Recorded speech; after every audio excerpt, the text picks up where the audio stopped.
kelanjutan hidup.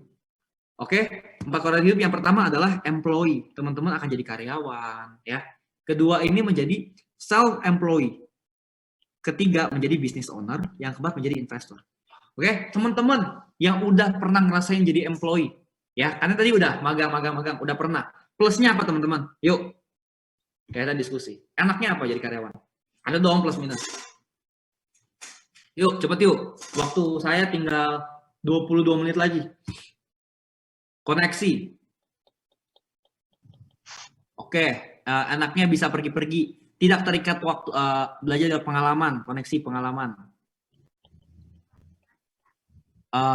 Mendapatkan pengalaman dan koneksi pengalaman, oke, enaknya.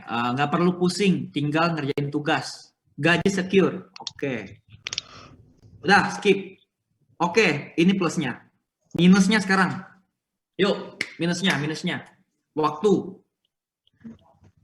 Apalagi? Disuruh-suruh. Oke, tapi belum tentu gaji nggak gede. Oke, ini menjadi employee.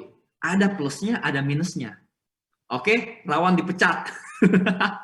Oke, jadi kita bisa katakan bahwa di sini kita punya skill. Tapi kita jual ke perusahaan. Betul? Kita jual ke perusahaan. Ada plus minusnya. Oke, sekarang beralih ke self-employed. Seperti apa? Dokter, content creator, seperti artis. Bisa saya simpulkan, plusnya adalah money-nya ada. Kenapa? Ada dianya kalau dia show, kalau dia konser, kalau dia bikin konten di YouTuber, ya, dia pasti ada uangnya. Pasti uangnya kencang banget kayak saya. Endorse, kalau nggak endorse, kalau endorse duitnya belasan juta. Kalau nggak di endorse, pertanyaannya, kalau tidak di endorse minusnya, ya nggak ada uangnya.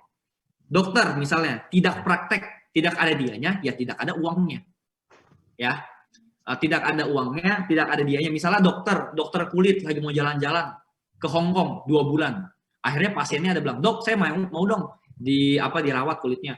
Oh nggak bisa, saya lagi jalan-jalan, saya pindahin tangan ya ke dokter hewan. Mau nggak? Pasti jawabannya nggak mau. Karena tidak ada dianya, tidak ada uangnya. Dari segi money ada, tapi segi waktu juga tidak ada.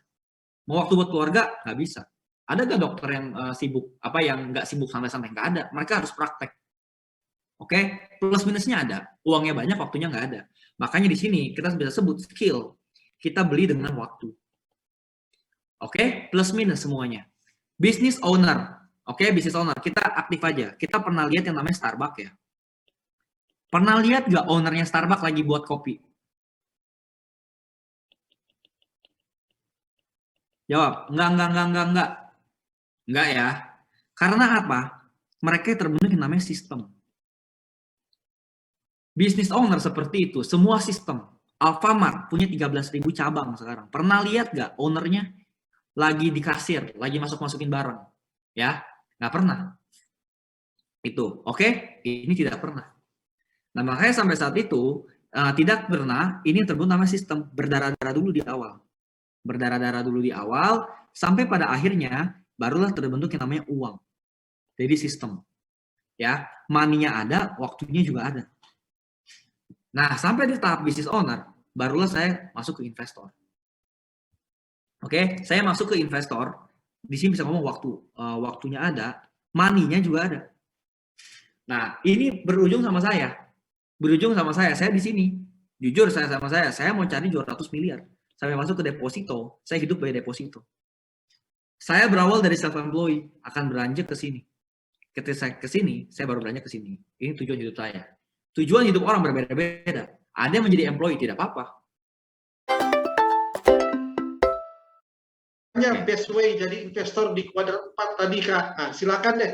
Langsung saja buat pembicara, langsung saja dijawab. Oke, best way kuadran. Yang pertama itu balik lagi teman-teman, saya mungkin nggak langsung bicara lebih dalam ya. Saya memang itu juga pertanyaan saya waktu saya setahun yang lalu gitu. Best way jadi investor power hidup gimana? Nah, ketika saya melihat seperti itu, saya berpikir saya harus ngapain gitu. Saya harus benar-benar how the world works itu seperti apa. Nah, makanya sampai saat itu pertama kalian harus tahu prioritas hidup kalian apa. Nah, kalian harus pikir juga bisnis yang membuat kalian itu financial freedom gimana. Nah, makanya sampai saat itu kalian harus bangun bisnis namanya. Bisnis as a business owner. Dan kalian harus buka cabang. Oke? buka pekerjaan, bisa juga buka franchise, bisa juga bangun branding segala macam. Dan kebetulan teman-teman, saya itu juga sedang bangun tim, ya, sedang bangun tim dengan anak-anak milenial semua. Jadi bagi teman-teman yang penasaran ataupun pengen tahu kerjaan saya punya bisnis, saya punya apapun itu, kalian bisa lihat di bio Instagram saya. Nah, teman-teman nanti bisa cek juga di situ, kalian penuhin aja baru saya bisa lihat. Karena pertanyaan ini adalah menjurus. Pertanyaan untuk banyak bisnis lah. Kalau kalian ngomong bisnis, ya bisnis banyak. Bisnis basic needs. Jadi saya memang ada fokus di bisnis basic needs juga, yaitu kalian jangan fokus kerja yang kemauan orang gitu, tapi fokus ke basic needs. Misalnya celana dalam, itu kan semua dipakai sama orang, bikin. Makanan, basic needs. Ya, itu harus fokus di situ, Pak. Mungkin itu menjawab ya, Pak. Jadi bagi teman-teman yang mau tahu saya jalan bisnis apa, saya juga bangun tim, sedang expand juga, buka banyak cabang. Bagi teman-teman yang penasaran dan pengen mau coba-coba aja, ya klik aja linknya. Itu nanti kita ngobrol bareng-bareng di situ. Oke, itu Pak. Ya, bagaimana Koko membangun konsistensi dalam bisnis dengan kondisi naik turunnya bisnis? Dan tadi kata Koko sebelum bisnis kita harus punya uang dulu. Kira-kira apa saran kita yang menjadi punya uang sebelum bangun bisnis? Ini penting banget. Nah, ini bagus nih. Siapa? Hansen. Kirimin ya nomor handphone sama GoPay. Nah, bener banget. Kita untuk menjalankan satu bisnis, kita tentu harus punya uang. Ketika kita tidak punya uang, kita harus punya trust yang pertama. Ya, itu yang dinamakan sebuah trust. Trust itu gimana? Java Aesthetic, baju saya sportwear ini dibuat bukan tidak ada uang, tapi saya open PO, open pre-order. Open pre-order 30 hari, harga bajunya 400.000. Nah, teman-teman bisa lihat, saya tuh spesialis PO di Java Aesthetic dan sportwear.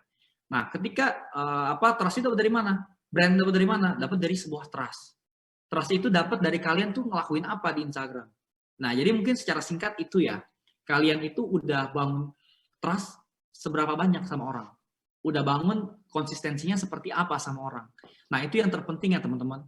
Kalian sekarang nanti akan berlanjut ke luar. Mungkin orang tua sering ngomong, ya harus jujur ya, harus bangun kepercayaan. Itu memang benar. Sometimes saya di umur kalian juga enak dengernya. Apaan sih yang penting jujur, yang penting jujur, yang penting jujur. Ya memang harus jujur, udah cuma itu doang konsepnya. Kalian akan paham nanti ketika udah terjun ke lapangan. Oke?